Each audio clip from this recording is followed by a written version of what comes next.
October 1942. The Battle of the Atlantic was reaching a fever pitch.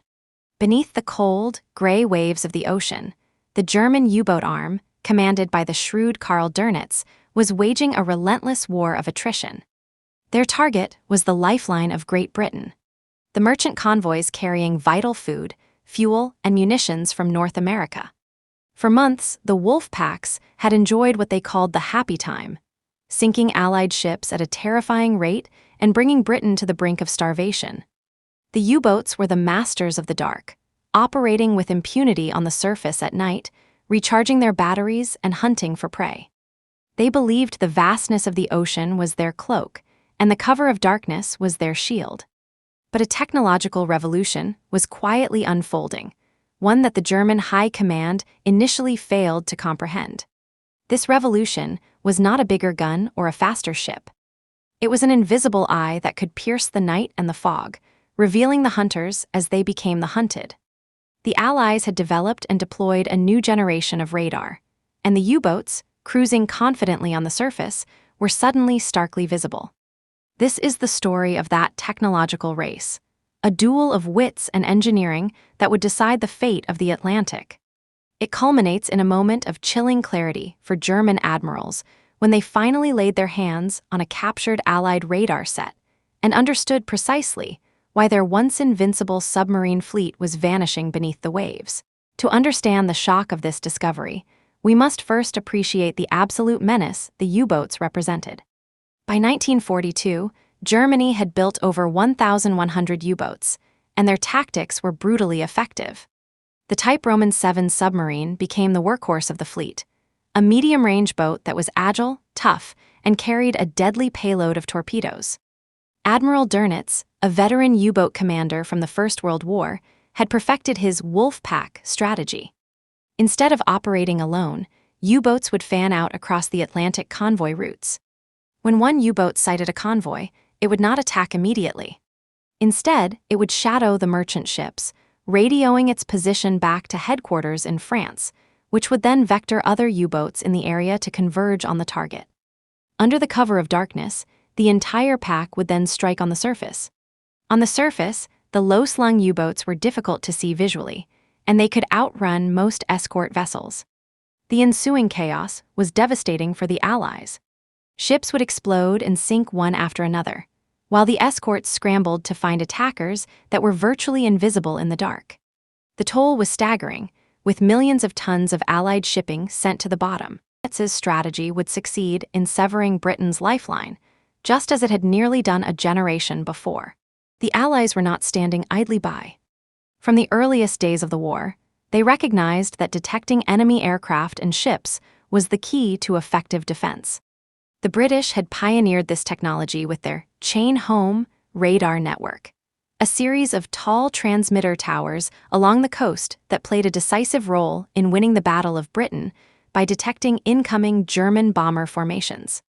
This early radar, however, operated on meter wavelengths. It was excellent for spotting large formations of aircraft at long range, but was far too cumbersome and imprecise to detect something as small as the conning tower of a U-boat on the open ocean. For anti-submarine warfare, a different solution was needed. The initial Allied response was the introduction of airborne radar. Aircraft fitted with these early sets, combined with powerful lee lights to illuminate targets at night, began to threaten U-boats, particularly in the Bay of Biscay, which they had to cross to reach their Atlantic hunting grounds. This posed a new threat, but the Germans quickly developed a countermeasure that, for a time, seemed to level the playing field once again. The German answer to Allied radar was the Medoc search receiver, known to the crews as the Biscay Cross. This was a passive device. It didn't transmit any signals that could be detected. Instead, it listened for the radio emissions of the Allied radar. When it picked up the distinctive pulse of a searching radar set, it would warn the U-boat crew with a steady, ominous beep. As the searching aircraft got closer, the beep would quicken into a frantic, continuous tone, giving the U-boat crew just enough time to crash dive to safety before the aircraft was upon them.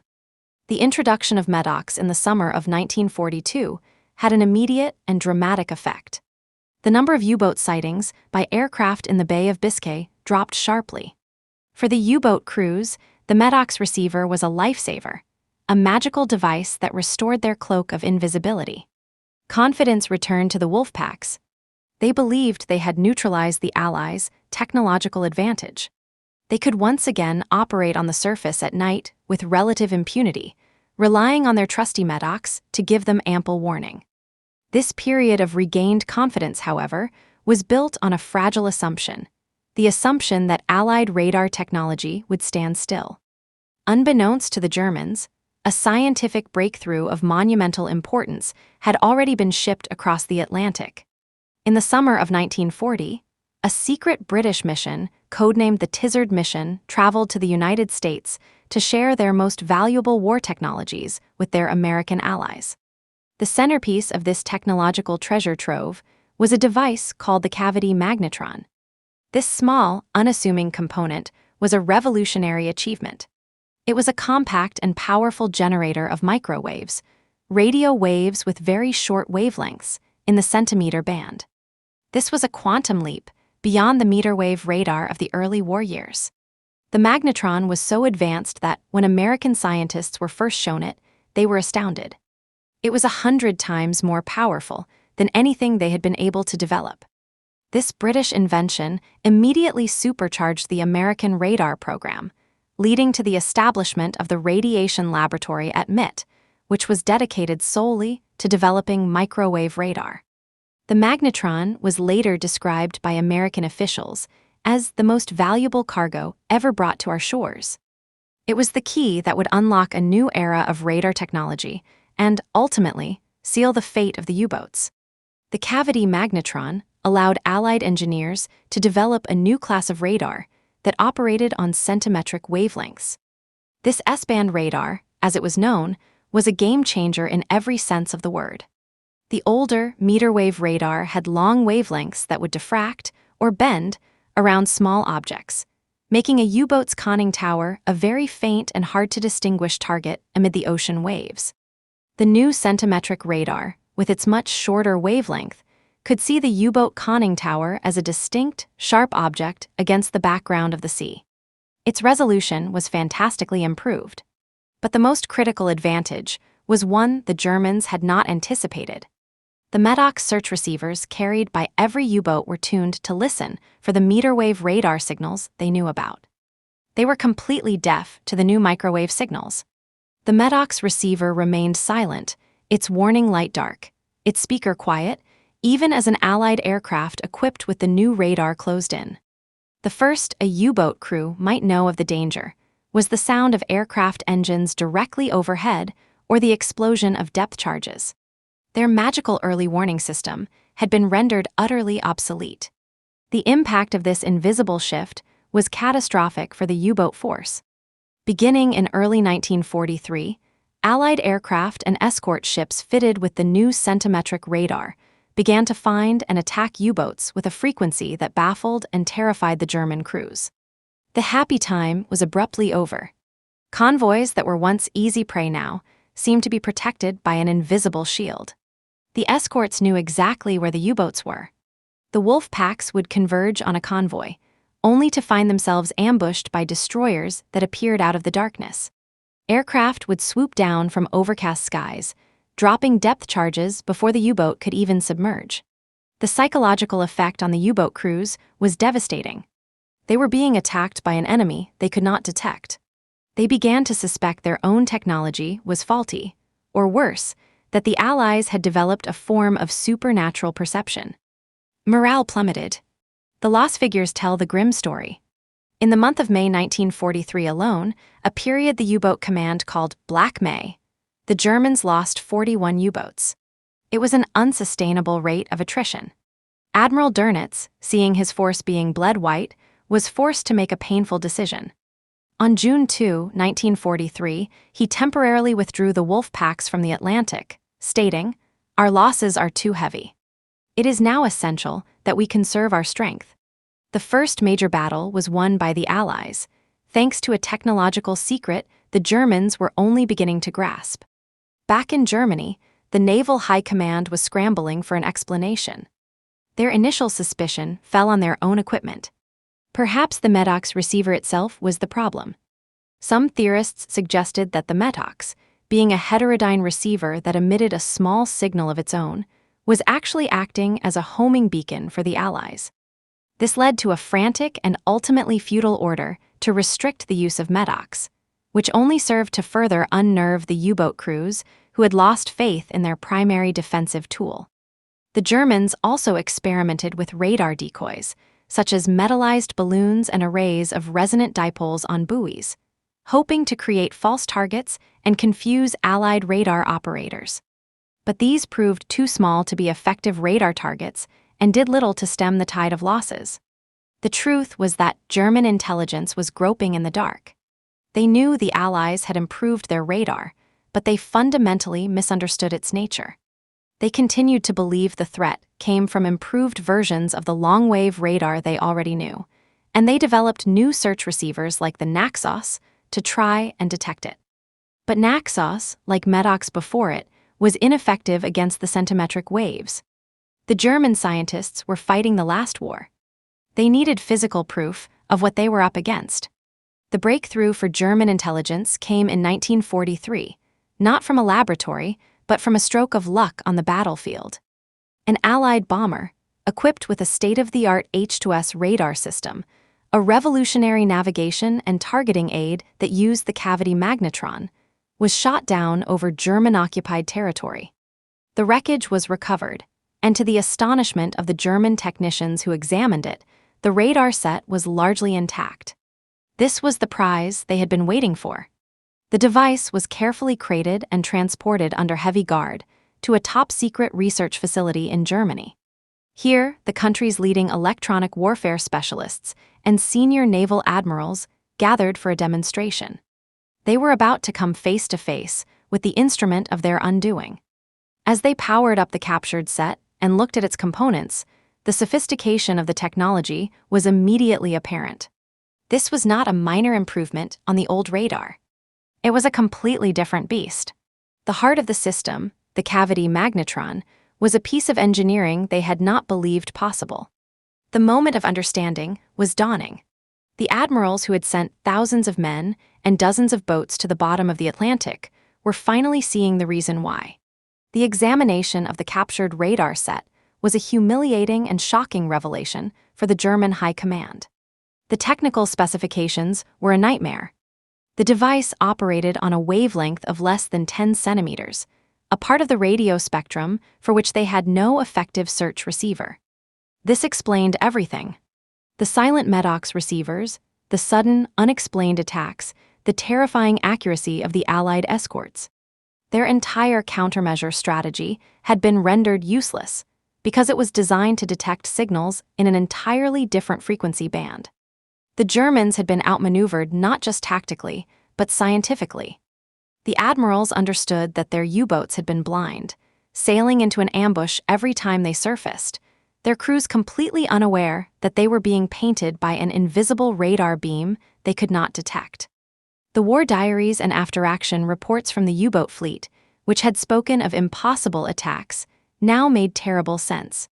The technological gap was not a small one. It was a chasm. The realization must have been chilling. To keep his U-boat fleet in the fight, Dönitz would need to fundamentally change how his submarines operated. The German response was swift but desperate. The immediate solution was to try and develop a new generation of search receivers capable of detecting the centimetric radar waves. The Naxos ZR was one such attempt, but it was notoriously unreliable and had a very short detection range, giving U-boats little time to react. A more effective, though equally desperate, countermeasure was the widespread installation of the snorkel. This was a retractable ventilation tube that allowed a U-boat to run its diesel engines and recharge its batteries while remaining submerged at periscope depth. By staying underwater, the U-boat presented a much smaller target, essentially just the head of the snorkel itself, and could avoid radar detection altogether. However, the snorkel came with severe tactical disadvantages. It greatly reduced the U-boat's speed and mobility. It also made the submarine blind and deaf to its surroundings, as it could not use its radio or effectively look for targets while submerged. The U-boat, a weapon designed for surface attack, was now forced to become a true submarine, hiding beneath the waves just to survive. Despite these countermeasures, the Allied technological advantage continued to grow. The capture of the radar set had revealed the what, but it could not instantly grant the Germans the how to replicate the magnetron's performance. The Allied scientific and industrial machine was simply too far ahead. Furthermore, the Allies had another secret weapon that compounded the U-boat's woes. High-frequency direction finding, or HF/DF, nicknamed HFDF. This was not a radar, but a system that could pinpoint the location of a U-boat by triangulating its radio transmissions. When a U-boat shadowing a convoy sent a long-range radio signal to summon the wolf pack, HF/DF stations on ships and land would instantly get a bearing on its position. The Germans, crucially, never fully appreciated the effectiveness of HFDF. They consistently blamed their losses on radar, diverting their attention and research resources away from addressing this other critical intelligence leak. Between the all-seeing eye of centimetric radar and the sharp ears of HFDF, the Atlantic was becoming a very small and very dangerous place for a U-boat. In a final, desperate bid to regain the technological initiative, Germany poured its remaining resources into designing a new type of U-boat, one that would not need to surface at all. The results were the Type Roman 21 and the smaller Type Roman 23 Electroboot, or electric boats. These were revolutionary designs with streamlined hulls, massive battery capacity, and snorkels, allowing them to travel underwater for prolonged periods at high speeds. They were intended to be true submarines, rendering Allied radar and aircraft obsolete. The Type Roman 21, in particular, was a formidable boat on paper, capable of launching a spread of 23 torpedoes without surfacing. However, the program was plagued by delays. Allied strategic bombing systematically pulverized German shipyards, destroying U-boats while they were still on the slips. Of the 118 Type Exxis that were completed, only one ever went on a single, fruitless wartime patrol. The technological wonder weapon had arrived too late. The Kriegsmarine's last gamble had failed. The consequences of the radar war were decisive and long-lasting. The defeat of the U-boat in the spring of 1943 was a turning point in the Second World War. With the Atlantic sea lanes secured, the United States was able to become the arsenal of democracy, shipping millions of troops and countless tons of equipment to the United Kingdom in preparation for the D-Day landings in June 1944. The flow of supplies to the Soviet Union via Arctic convoys also continued, helping to sustain the Red Army's immense pressure on the Eastern Front. The German Navy never recovered from the losses suffered during Black May and the subsequent campaigns. Of the 1,162 U-boats built during the war, 785 were destroyed, representing a staggering 68% loss rate, the highest of any service arm in any nation involved in the conflict. The hunters had systematically been turned into the hunted, their fate sealed not just by the courage of Allied sailors and airmen, but by a small, ingenious device in a captured radar set. The story of the captured radar set is more than a tale of secret technology. It is a powerful lesson on the nature of modern warfare. It underscores that victory is not solely determined by the bravery of soldiers or the number of ships, but by innovation, scientific ingenuity, and the ability to adapt faster than your enemy. The Allies, through collaboration like the Tizard mission, created a technological ecosystem that could rapidly develop and deploy a war-winning advantage. The Germans, despite their engineering prowess, failed to anticipate this leap and were left reacting to events, their countermeasures always one step behind. The moment those German admirals examined the cavity magnetron, they were not just looking at a piece of hardware. They were staring at the future of warfare, a future where electronic eyes would forever change the battlefield. The invisible beam of centimetric radar had lifted the fog of war, exposing the U-boats and ensuring that the lifeline to Britain held strong. It was a discovery in a laboratory that ultimately saved countless lives at sea and helped steer the course of history toward an Allied victory.